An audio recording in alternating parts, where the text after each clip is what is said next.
ഈ 3 ദിവസത്തെ കൺവെൻഷൻ ഒരു അനുഗ്രഹമായിരുന്നു. ഇന്ന് തിങ്കളാഴ്ചയാണ്, എന്നിട്ട് പോലും പിള്ളേർ സ്കൂളും കാര്യങ്ങളൊക്കെ ഉണ്ടായിട്ട് പോലും എത്രയോ ആഗ്രഹത്തോടെ ആ സമയം മാറ്റിവെച്ച് യാത്ര ചെയ്ത് വാഹനത്തിലും ഒക്കെ യാത്ര ചെയ്ത് ഇവിടെ വന്നത്, ഇവിടെ താമസിച്ചുകൊണ്ട് ഞാൻ കൂടുന്നവർ, ഇതൊരു അനുഗ്രഹം തന്നെയാണ്. നിങ്ങളുടെ താല്പര്യത്തെ, സ്നേഹത്തെ, ആ പ്രാർത്ഥനയെ ശ്രേഷ്ഠതയോടെ കാണുകയാണ്. നമുക്ക് ആദ്യം തന്നെ നമ്മുടെ ഈ തങ്ങളുടെ നമ്മുടെ രൂപതയെ സമർപ്പിച്ച് പ്രാർത്ഥിക്കാം. നമ്മുടെ രൂപതയെ നയിക്കുന്ന ജെയിംസ് പിതാവിനെയും ലോറൻസ് പിതാവിനെയും ഓർത്ത് പ്രാർത്ഥിക്കാം. വികാരി ജനറൽ അച്ഛനെയും ചാൻസലർ അച്ഛന്മാരെയും എല്ലാ വികാരി അച്ഛന്മാരെയും സഹവികാരി അച്ഛന്മാരെയും എല്ലാം നമുക്ക് ഓർക്കാം.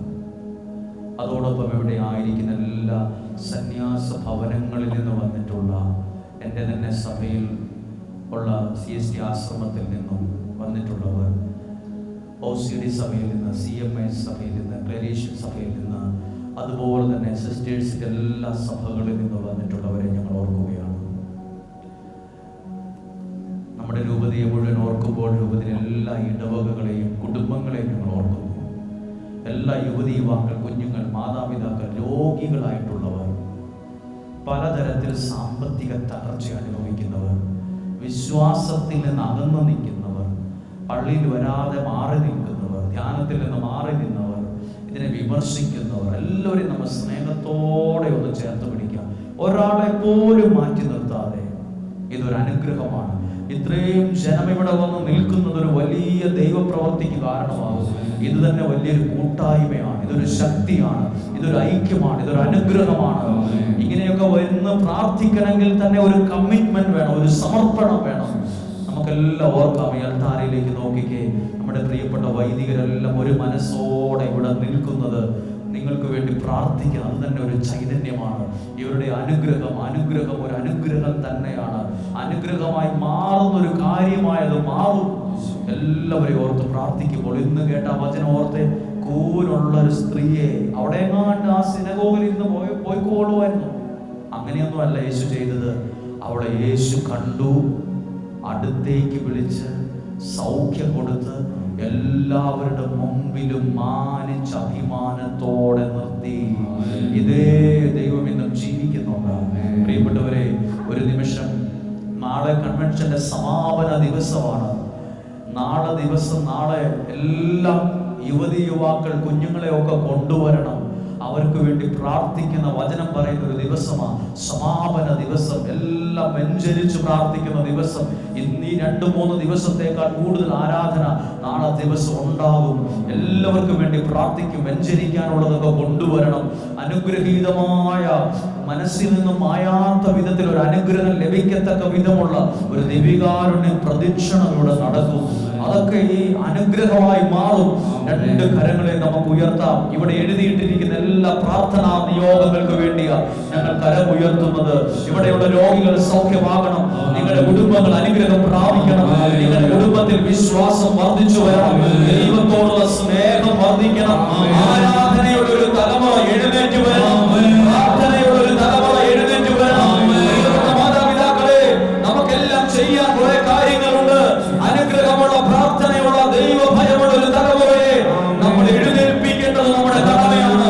ഒരാളും വിശ്വാസം നഷ്ടപ്പെട്ടു പോകാൻ പാടില്ല, ഒരാളും തകർന്നു പോകാൻ പാടില്ല, ഒരാളും നശിച്ചു പോകാൻ പാടില്ല. അനുഗ്രഹമുള്ള കാര്യങ്ങൾ ഈ ദേശത്ത് പ്രിയപ്പെട്ട നിങ്ങൾക്ക് ഓരോരുത്തർക്ക് ലഭിക്കണം. രണ്ട് കരങ്ങൾ ഉയർത്തി 5 പേരെങ്കിലും കേൾക്കത്തക്ക വിധം ഒന്ന് ശബ്ദം ഉയർത്തി സ്തുതിച്ചത് പ്രാർത്ഥിക്കുമോ?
ദിവസവും സമർപ്പിച്ച നിയോഗങ്ങളെല്ലാം മനസ്സിലേക്ക് കൊണ്ടുവരാം. ഓരോ വിഷയങ്ങൾക്ക് വേണ്ടിയും പറഞ്ഞൊന്നും പ്രാർത്ഥിച്ചില്ലെങ്കിൽ ഞങ്ങൾക്ക് നല്ല ഉറപ്പുണ്ട് ഓരോ വിഷയത്തിലും ദൈവം ഇടപെടുമെന്ന്. രോഗികളുടെ സൗഖ്യം സംഭവിക്കും. ദൈവം ചില വലിയ മാനസാന്തരങ്ങൾ കൊടുക്കും. ചില വലിയ തകർച്ചകളിൽ നിന്നൊക്കെ ദൈവം ആ വ്യക്തി കൈ പിടിച്ചുയർത്തും. ദൈവത്തിൻ്റെ വലിയ ഇടപെടലുകൾ സംഭവിക്കും. ഒരു സാക്ഷ്യവും ഒരനുഭവവും പറയാനുണ്ടാകും. ഇതൊരു വലിയ സമൂഹമാണ്, ഒരു കുടുംബമാണ്. നമ്മൾ ക്രിസ്തുവിൽ ഒരു മനസ്സോടെയാണ് നിൽക്കുന്നത്. എല്ലാവരും ഒരു നിമിഷം നാളത്തെ ദിവസത്തിന് വേണ്ടി ഒന്ന് പ്രാർത്ഥിച്ച്, നാളത്തെ ദിവസം എനിക്ക് വരാൻ പറ്റണം, എൻ്റെ കുടുംബം മുഴുവൻ വരാൻ പറ്റണം. നാളെ കുഞ്ഞുങ്ങൾക്കുള്ള വചനങ്ങൾ, കുഞ്ഞുങ്ങൾക്കല്ലേ മാതാപിതാക്കൾക്ക് അനുഗ്രഹമാകുന്ന ഗുണമുള്ള അനുഗ്രഹമുള്ള ദൈവീക കാര്യങ്ങളാണ് നാളെ പറയുന്നത്. അത് കേൾക്കാനൊരു ഭാഗ്യം തരണമേ, ആയുസ്സും ആരോഗ്യവും തരണേ. ഞങ്ങൾക്ക് ഇവിടെ വരാൻ പറ്റുന്നൊരു സാഹചര്യം ഉണ്ടാകണം. നാളത്തെ ദിവികാരുടെ പ്രദക്ഷിണമൊക്കെ ഒരു അനുഗ്രഹം, അതിനുള്ള ഒരുക്കം ഇന്നേ തന്നെ ആരംഭിച്ചു കഴിഞ്ഞു. നിങ്ങൾ നാളത്തെ ദിവസത്തിന് വേണ്ടിയൊക്കെ പ്രാർത്ഥിക്കണം. നിങ്ങളുടെ കുഞ്ഞുങ്ങളെ കൊണ്ടുവരണം. അവർക്കൊരു പ്രാർത്ഥന കിട്ടട്ടെ, അവർക്കൊരു അനുഗ്രഹം കിട്ടട്ടെ. അത് കിട്ടുമ്പോൾ അവർ ലക്ഷ്യസ്ഥാനത്തെത്തും. ഒരാളും തകർന്നു പോകത്തില്ല, ആരും വഴിതെറ്റി പോകില്ല. നിങ്ങളുടെ കുഞ്ഞുങ്ങൾ നിങ്ങൾക്കൊരു അനുഗ്രഹമായിട്ട് മാറും. ഈശോയുടെ ആശീർവാദം സ്വീകരിക്കാൻ ഒരുങ്ങുകയാണ്. ഈ സമയം 3 ദിവസങ്ങളിൽ പങ്കെടുത്ത എല്ലാവർക്കും വേണ്ടി പ്രാർത്ഥിച്ചുകൊണ്ട്, പ്രിയപ്പെട്ടവരെ, നമ്മൾ മുട്ടുമേ നിന്നില്ലെങ്കിലും എഴുന്നേറ്റ് നിന്ന് പരിശുദ്ധ കുർബാനയിലേക്ക് നോക്കി നിങ്ങളുടെ വിഷമങ്ങളെല്ലാം പറഞ്ഞ്, ഞാൻ എൻ്റെ കാര്യമാണ് പറഞ്ഞ്, കൂനുള്ളൊരു സ്ത്രീയെ സൗഖ്യമാക്കിയത് ആ വ്യക്തി അടുത്ത് വിളിച്ച് തൊട്ടതുപോലെ അതേ കരം ഇന്ന് നിന്നെ സ്പർശിക്കണം. അതേ കരം നിങ്ങളുടെ കുടുംബത്തെ തൊടണം. അതേ കരം നിങ്ങളുടെ രോഗം ഉള്ള ഭാഗത്ത് തൊടണം. അതേ കരം നിങ്ങളുടെ കുടുംബത്തിൽ എവിടെയാ തകർന്നത്, പരാജയപ്പെട്ട, നഷ്ടമായത്, അവിടെയെല്ലാം ഇതേ ദൈവത്തിൻ്റെ കരം ഇന്ന് നിങ്ങൾക്ക് വേണ്ടി ചലിക്കും. 2 കരങ്ങളും ഉയർത്തി പ്രാർത്ഥിക്കുമ്പോൾ ദൈവത്തിൻ്റെ വിലയുള്ള ഒരു അനുഗ്രഹം, വിലയുള്ളതിനൊക്കെ വില കൊടുക്കണം.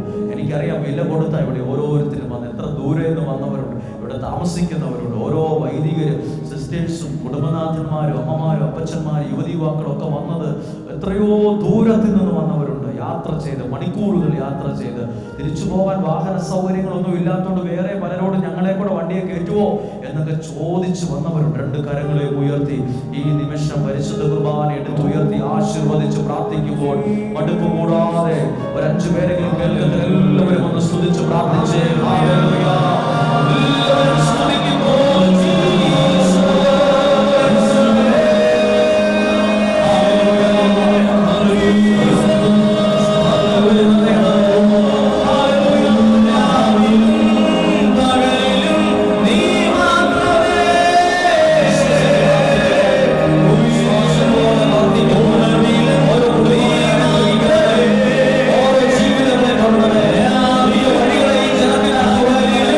Viശ്വാസം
മാനിച്ചിടുന്ന നല്ലൊരപ്പ ആ സാന്നിധ്യം